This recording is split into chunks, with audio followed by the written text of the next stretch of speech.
Hello friends, welcome to my YouTube channel. Today we are discuss on UV spectroscopy. UV spectroscopy में कल हमने उसका absorption का principal किया था और मैकेनिज्म किया था. आज हम करेंगे प्रिंसिपल ऑफ यूवी स्पेक्ट्रोस्कोपी. कल हमने अब्जॉर्प्शन स्पेक्ट्रोस्कोपी का प्रिंसिपल किया था. आज यूवी स्पेक्ट्रोस्कोपी का जो विजिबल अब्जॉर्प्शन होगी लाइट की विजिबल और अल्ट्रावायलेट रीजन के अंदर वो प्रोड्यूस करेगी, मतलब इलेक्ट्रॉनिक स्टेट होगी मॉलिक्यूल की, वो चेंज करेगी, उसके अंदर चेंज प्रोड्यूस करेगी. तो उसके अंदर क्या होगा, जो इलेक्ट्रॉन एक्साइट होगा लोअर एनर्जी से हायर एनर्जी की तरफ. मतलब क्या है, जैसे ये कोई भी ऑर्बिटल है, यहाँ पे ऑर्बिटल है, ये यहाँ से इलेक्ट्रॉन ऊपर की तरफ जाएगा जब यू उसकी अब्जॉर्प्शन होगी, मॉलिक्यूल अब्जॉर्ब करेगा लाइट को विजिबल और अल्ट्रावायलेट रीजन के अंदर. तो मतलब हायर लोअर एनर्जी से हायर एनर्जी लेवल की तरफ एक्साइटेशन होगी इलेक्ट्रॉन्स की. तो क्या होगा इसके बाद, जो हर एक इलेक्ट्रॉनिक लेवल है मॉलिक्यूल का वो एसोसिएटेड होता है वाइब्रेशनल सब लेवल से. बहुत सारे number of vibration sub level होते हैं उसके अंदर, और हर एक vibration sub level in turn associated होता है रोटेशनल सब लेवल से. बहुत सारे नंबर ऑफ सब लेवल से. अब आगे क्या है, appearance of broad band and not sharp peaks in spectrum. Spectrum के अंदर ब्रॉड बैंड क्यों देखे जाते हैं, शार्प पिक्स क्यों नहीं देखी जाती. अब इसके बारे में, जब इलेक्ट्रॉनिक एक्साइटेशन होता है मॉलिक्यूल के अंदर तो वहां पे कोई भी चेंज नहीं होता. जैसे इलेक्ट्रॉनिक एक्साइटेशन हुआ मॉलिक्यूल के अंदर तो कोई चेंज नहीं होगा वाइब्रेशन और रोटेशनल सब लेवल के अंदर. तो उसके अंदर क्या होगा, जो स्पेक्ट्रम होगा वो शार्प लाइन कंसिस्ट करेगा, मतलब शार्प लाइन होगी स्पेक्ट्रम के अंदर जब कोई भी चेंज नहीं होगा वाइब्रेशनल सब लेवल में और रोटेशनल सब लेवल में. और हर एक लाइन रिप्रेजेंट करेगी, मतलब उसके इलेक्ट्रॉनिक स्टेट है वो चेंज हो रही है. अब जो लेकिन जब वाइब्रेशनल और रोटेशनल सब लेवल के अंदर मिक्सिंग होगी, जब इलेक्ट्रॉनिक चेंज हो रहा है मॉलिक्यूल के अंदर, वाइब्रेशनल और रोटेशनल सब लेवल के अंदर मिक्सिंग हो रही है, यहाँ पे बहुत सारी ट्रांजिशन होगी. जितनी पॉसिबल ट्रांजिशन हो सकती है उतनी ट्रांजिशन होगी, और डिफरेंट एनर्जी की ट्रांजिशंस होगी वो. तो इसके अंदर क्या होगा, लार्ज नंबर ऑफ मॉलिक्यूल की अब्जॉर्प्शन होगी, बहुत सारे मॉलिक्यूल अब्जॉर्ब करेगी, और लार्ज नंबर ऑफ वेवलेंथ होगी उनकी, जो एक दूसरे से क्लोज होगी, मतलब वो ज्यादा दूर नहीं होगी. और क्या उसका रिजल्ट क्या आएगा, फिर अब्जॉर्प्शन स्पेक्ट्रम होगा, उसके अंदर लार्ज नंबर ऑफ लाइंस मिलेंगी. जितनी ज्यादा अब्जॉर्प्शन उतनी ज्यादा लाइंस मिलेगी जब रोटेशनल लेवल का और वाइब्रेशन सब लेवल का मिक्सिंग होगी और एक दूसरे के क्लोज होगी. तो वो ब्रॉड बैंड की तरह रिकॉर्डेड की जाएगी, ना कि शार्प लाइन की तरह. अब आगे है इलेक्ट्रॉनिक एक्साइटेशन. इलेक्ट्रॉनिक एक्साइटेशन क्या है, इलेक्ट्रॉनिक ट्रांजिशन के अंदर प्रमोशन होता है इलेक्ट्रॉन का वन ऑर्बिटल से दूसरे ऑर्बिटल के अंदर हायर एनर्जी में, तो उसको हम इलेक्ट्रॉनिक एक्साइटेशन कहते हैं. एक मॉलिक्यूल के अंदर इलेक्ट्रॉन प्रमोशन होता है सिग्मा इलेक्ट्रॉन के कारण, पाई इलेक्ट्रॉन के कारण और एन इलेक्ट्रॉन के कारण. सिग्मा इलेक्ट्रॉन जो सिग्मा मोलिकुलर ऑर्बिटल के अंदर पाया जाता है, पाई इलेक्ट्रॉन पाई मोलिकुलर ऑर्बिटल के अंदर पाया जाता है, और an electron non bonding orbital के अंदर पाया जाता है. ये इस स्ट्रक्चर के अंदर सिग्मा पाई और एन इलेक्ट्रॉन दिखाए गए. ये एन इलेक्ट्रॉन है, ये जो डबल बॉन्ड है उसमें एक पाई इलेक्ट्रॉन एक सिग्मा, और ये सिंगल बॉन्ड सिग्मा इलेक्ट्रॉन है. अब ये जो हायर एनर्जी ऑर्बिटल्स हैं इनके, इसमें आएगा पाई स्टार सिग्मा स्टार. ये higher antibonding molecular orbital है, जो ये वैकेंट होते हैं. इनके अंदर क्या है, ग्राउंड स्टेट खाली है, तो ये ग्राउंड स्टेट से हायर स्टेट के अंदर एक्साइट करेंगे किसी भी इलेक्ट्रॉन को. अब हम इन इलेक्ट्रॉनिक ट्रांजिशन जो होती है इसके अंदर सिग्मा से सिग्मा स्टार, एन से पाई स्टार, एन से सिग्मा स्टार और पाई से पाई स्टार, ये चार ट्रांजिशन इसके अंदर पढ़ेंगे. फर्स्ट ट्रांजिशन है सिग्मा से सिग्मा स्टार ट्रांजिशन. इसके अंदर क्या होगा, जो सिग्मा बॉन्डिंग इलेक्ट्रॉन है वो एक्साइट होगा sigma star anti bonding orbital के अंदर, और ये सैचुरेटेड हाइड्रोकार्बन्स है उनके अंदर पाया जाता है. अब आगे सिग्मा से सिग्मा स्टार ट्रांजिशन के अंदर क्या है, ये यहाँ से दिखाए गए ये एनर्जी लेवल दिखाए गए हैं कि इसमें कितनी एनर्जी यूज होती है. तो सिग्मा से सिग्मा स्टार के अंदर हायर एनर्जी यूज होगी और इसकी वेवलेंथ होगी जो शॉर्टर मतलब बहुत कम होगी इसकी वेवलेंथ। अब हम इसके अंदर एग्जांपल करेंगे मीथेन का। मीथेन के अंदर अब्जॉर्प्शन होती है 125 नैनोमीटर वेवलेंथ के ऊपर। ये जो यहाँ पे ये दिखाए गए हैं ये इलेक्ट्रॉन है पाई ऑर्बिटल के अंदर, पाई ऑर्बिटल के अंदर।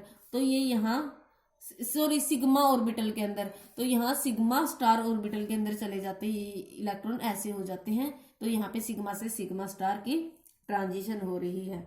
अब आगे सेकंड करते हैं हम एन से सिग्मा स्टार ट्रांजिशन। यहाँ पे एन से सिग्मा स्टार ट्रांजिशन ये दिखाई दे रही है। अब इसके अंदर क्या होगा, इलेक्ट्रॉनिक एक्साइटेशन होगी नॉन बॉन्डिंग एटॉमिक ऑर्बिटल से anti bonding sigma star orbital के अंदर। तो इसके ये पाए जाते हैं हीट्रो एटम्स के अंदर, जैसे ऑक्सीजन, नाइट्रोजन, सल्फर, हैलोजन, इनके अंदर पाई जाती है। और इसके अंदर क्या है, लोअर एनर्जी कम यूज हो रही है इसके अंदर सिग्मा से सिग्मा स्टार के कंपेयर में, और इसकी वेवलेंथ क्या है सिग्मा से सिग्मा स्टार से ज्यादा है। अब इसके अंदर हम मिथाइल क्लोराइड का एग्जांपल करेंगे। इसके अंदर अब्जॉर्प्शन होती है 174 नैनोमीटर के अंदर। तो ये क्या होगी, यहाँ पे क्लोरीन का एक इलेक्ट्रॉन है यहाँ से सिग्मा स्टार के अंदर इसके ऊपर चला जाएगा, इस बॉन्ड के ऊपर। तो ये सिग्मा स्टार दिखाई गई है इसके अंदर। अब आगे हम करेंगे एग्जांपल एन से पाई स्टार ट्रांजिशन। एन से ये यहाँ पे एन से पाई स्टार हो रही है, ये पाई से पाई स्टार हो रही है, इसके अंदर ऐसे ट्रांजिशन होती है। अब हम एन से पाई स्टार करेंगे। एन से पाई स्टार के अंदर क्या आता है, नॉन एटॉमिक ऑर्बिटल है, उसके अंदर प्रमोशन होगा इलेक्ट्रॉन ऑर्बिटल, इलेक्ट्रॉन है प्रमोट करेंगे anti bonding pi star orbital के अंदर। अब ये कंपाउंड्स जो डबल बॉन्ड होते हैं उनके अंदर हीट्रो एटम्स उनके अंदर पाए जाते हैं, जैसे सी डबल बॉन्ड हो, C double bond S, N double bond हो, इसके अंदर पाए जाते हैं। और इनके अंदर एनर्जी रिक्वायरमेंट कम होती है और इनकी वेवलेंथ है जो ज्यादा होती है और इनकी लो इंटेंसिटी होती है जनरली। जैसे इस एग्जांपल के अंदर दिखाया गया ये एन इलेक्ट्रॉन जो पाई स्टार के ऊपर प्रमोट कर जाएगा, ये यहाँ पे प्रमोशन दिखाया गया इलेक्ट्रॉन का।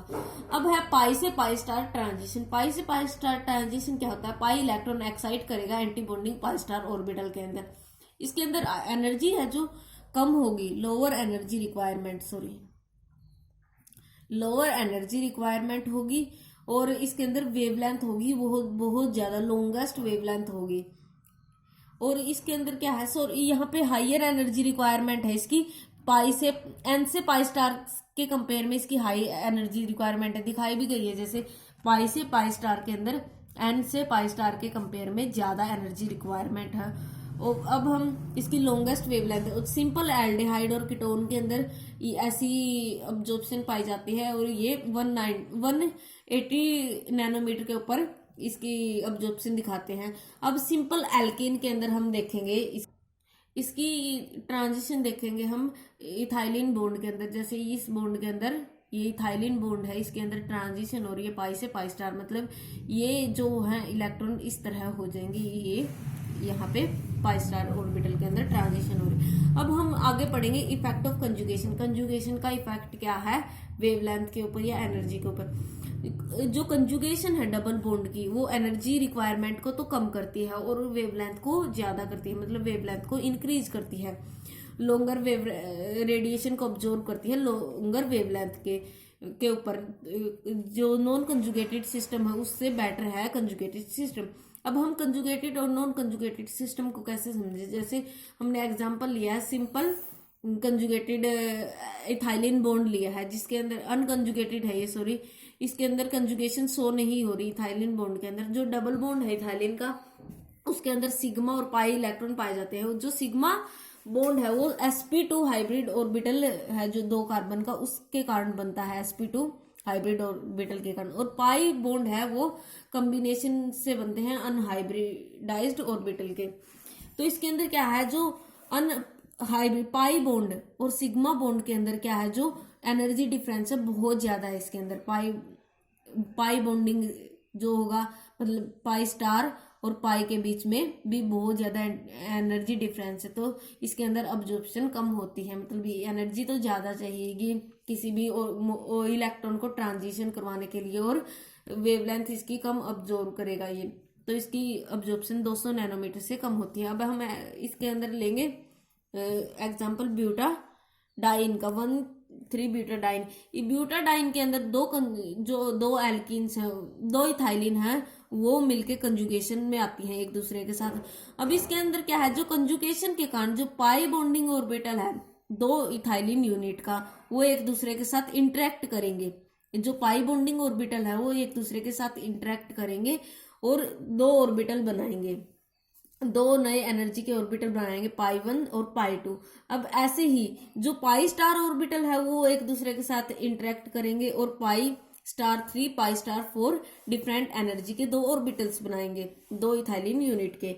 अब इसके अंदर क्या है, जो एनर्जी डिफरेंस है हाईएस्ट, इसका मतलब क्या है, हाईएस्ट ऑक्यूपाइड मोलिकुलर ऑर्बिटल, और इसका मतलब क्या है, लोवेस्ट अनऑक्यूपाइड मोलिकुलर ऑर्बिटल। जो एनर्जी डिफरेंस होगा HOMO और LUMO का ब्यूटा 1,3 डाइन के अंदर वो कम होगा। जैसे इस डायग्राम के अंदर दिखाया गया है, जो एनर्जी डिफरेंस है ये कम है इसके अंदर, इसके कंपेयर में एनर्जी डिफरेंस कम है।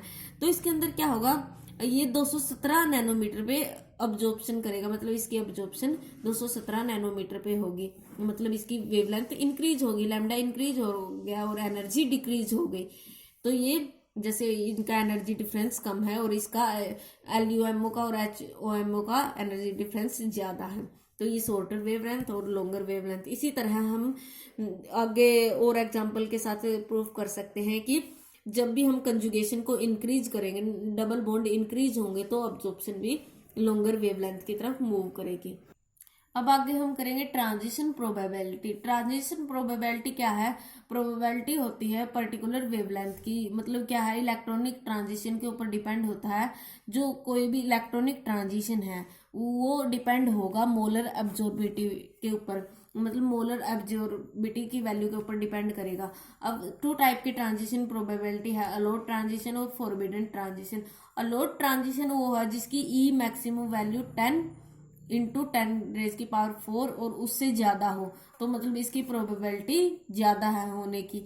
अब फॉरबिडन प्रोबेबिलिटी क्या है, फॉरबिडन प्रोबेबिलिटी जिसकी ई मैक्सिमम की वैल्यू 10 × 10⁴ से कम हो और इसकी प्रोबेबिलिटी लो होती है। जैसे इसके अंदर एग्जांपल आएगा N और पाई स्टार ट्रांजिशन, और इसके अंदर आएगा पाई से पाई स्टार ट्रांजिशन। अब आगे है क्रोमोफोर। क्रोमोफोर क्या होता है, कोई भी ग्रुप जो एग्जिबिट करे अब्जॉर्प्शन ऑफ इलेक्ट्रोमैग्नेटिक रेडिएशन, मतलब इलेक्ट्रोमैग्नेटिक रेडिएशन की अब्जॉर्प्शन करे विजिबल और अल्ट्रावायलेट रीजन के अंदर। ये कलर भी इम्पार्ट कर सकता है और नहीं भी कर सकता। 2 टाइप्स के क्रोमोफोर्स होते हैं, chromophores such as C double bond O और C ट्रिपल बॉन्ड O। जैसे C डबल बॉन्ड O भी हो सकता है, यहाँ पे C डबल बॉन्ड C भी हो सकता है, C ट्रिपल बॉन्ड C भी हो सकता है, C double bond O OH, इस तरह भी के बॉन्ड पाए जाते हैं। उसके अंदर क्या है, सिग्मा इलेक्ट्रॉन्स होते हैं और वो सिग्मा से सिग्मा स्टार ट्रांजिशन के अंदर जाते हैं।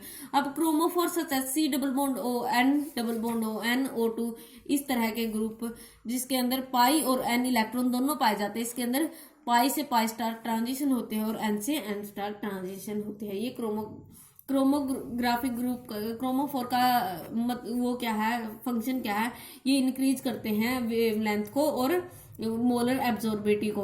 आगे हम पढ़ेंगे एक्सोक्रोम। एक्सोक्रोम क्या है, ये ग्रुप है जो खुद तो क्रोमोफोर की तरह एक्ट नहीं करते, लेकिन क्रोमोफोर के साथ अटैच होके वो अब्जॉर्प्शन को मैक्सिमम की तरफ, मैक्सिमम वेवलेंथ की तरफ शिफ्ट करते हैं और इंटेंसिटी भी इंक्रीज करते हैं। इनका एग्जांपल है OH group, NH2, OH, NHR और NR2। अब जैसे यहाँ पे डबल बॉन्ड पाए जाते हैं, ये क्रोमोग्राफ ग्रुप है, इसके साथ NH2 लगेगा। अगर बेंजीन अगर एनालिन बनाएगा तो यहाँ पे जो लैम्डा मैक्स मतलब अब्जॉर्प्शन मैक्सिमम हो वो सिर्फ 280 तक हो जाएगी, 255 से 280 तक इंक्रीज हो जाएगी, और ई मैक्सिमम 203 से 1430 तक इंक्रीज हो जाएगी। मतलब ये क्या करेगा, इंटेंसिटी को भी इंक्रीज करेगा और अब्जॉर्प्शन मैक्सिमम को भी इंक्रीज करेगा। ये था हमारा आज का topic. So thank you so much friends, please like and subscribe my channel.